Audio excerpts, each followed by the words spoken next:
I think we can't make a young person stop behaving a certain way, or an old person. How are we going to get the young people to stop behaving a certain way when we've got some old people still behaving in their ways, stuck in their ways? So I can't say there's going to be a video that transforms people's lives. I go and do talks in schools and colleges. One talk in a school and college, as much as a round of applause as I may get, is not going to change someone's life. It's not consistent.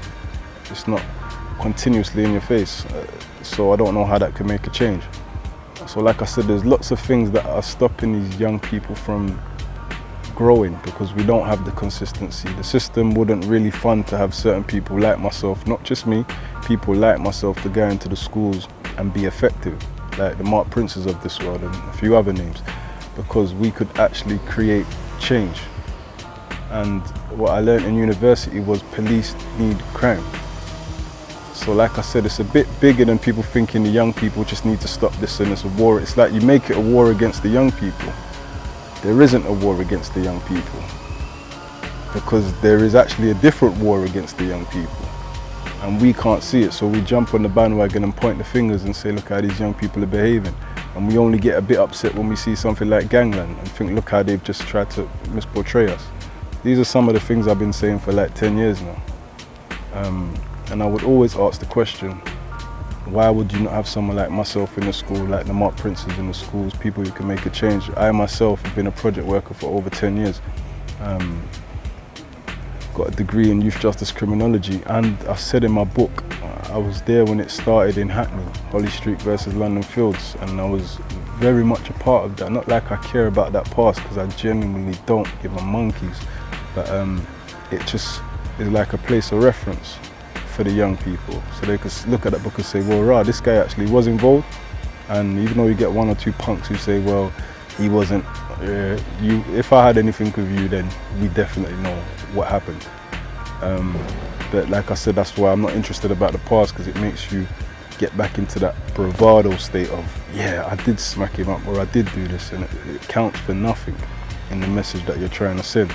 And the message I'm trying to send to people is, look, this is deeper than what you think it is. It's not the youths are behaving badly. Some parents are crap.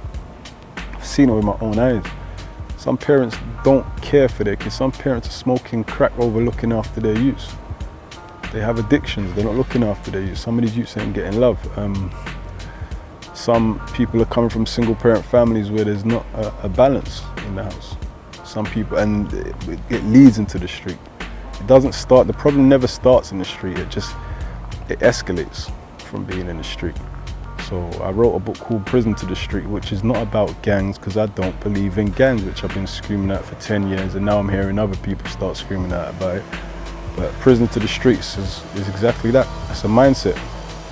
It's being stuck in a way of thinking that you have to behave a certain way, and I was definitely a prison to the street. And yeah, I just get fed up of talking about the subject, full stop. It bores me. We need more people doing more things. I don't want to be a voice, but I will use my creative skill that the Most High has given me, and the wisdom and intelligence that I have, to put a web series together that's gonna shut down any silly notion of what people think the streets is about. With the support of others who are in the same field as myself, and I'm gonna gracefully bow down and just leave this whole industry behind, because we've got so much more to talk about than the streets. We keep talking about the streets. What about the youths them doing well in school, man? What about the youths them aspiring to other things? If we keep putting emphasis on it, then that's all they're gonna have to talk about. We need to actually switch the whole program. So yeah, I'm just blessed for life. Wish everyone else a fruitful life, and I plan through my works to make a mighty difference in the works that I'm putting out there. And just thanks to anyone who supported anything I've done from the beginning of time. And yeah, it's time to call certain things a day and just switch it up a little bit, basically.